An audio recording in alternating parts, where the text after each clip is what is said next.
Welcome to Ammu Furniture, offering all kinds of wooden, steel and plastic furniture since 1983. நண்பர்களே வணக்கம்.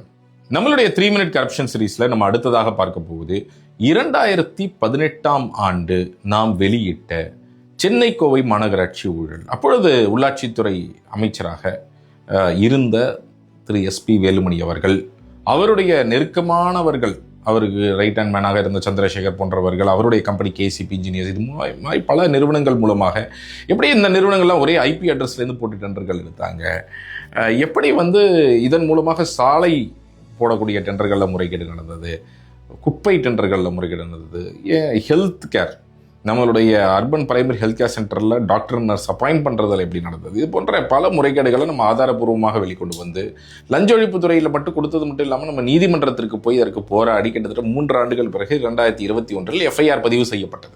அந்த FIR மீது குற்றப்பத்திரிகை, அதற்கு மீண்டும் ஒரு மிகப்பெரிய அளவில் அழுத்தம் கொடுத்து 2023-24 வருடங்களில் அந்த 23 குற்றப்பத்திரிகை தயாராகியும் கூட அது ஃபைல் செய்யப்படலை.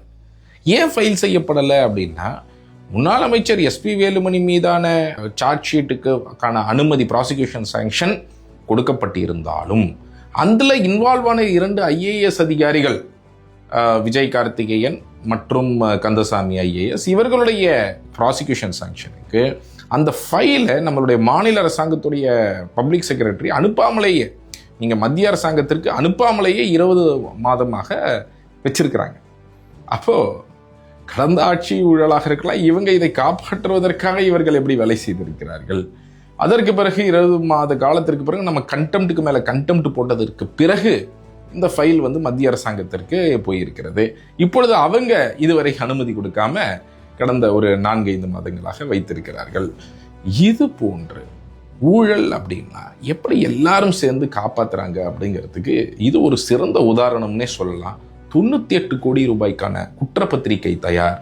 அது எல்லா மக்களாகிய நாம தொடர்ந்து எழுப்பக்கூடிய இந்த ஊழல்கள், ஆதாரபூர்வமாக நாம் எழுப்பியிருக்கக்கூடிய ஊழல்கள், இப்படி ஒரே IP அட்ரஸ்லேருந்து இவங்கெல்லாம் டெண்டர் போட்டாங்க பலர், எப்படி இதன் மூலமாக சந்தை மதிப்பை விட மிக அதிகமாக அந்த சாலையை தோண்டாமல் போடுவதன் மூலமாக அந்த சாலை தோண்டுவதில் இவர்கள் எப்படி ஊழல் செய்தார்கள், இந்த மாதிரி பல விஷயங்களை ஆதாரபூர்வமாக இந்த ஊழல் வெளிக்கொண்டு வந்தது.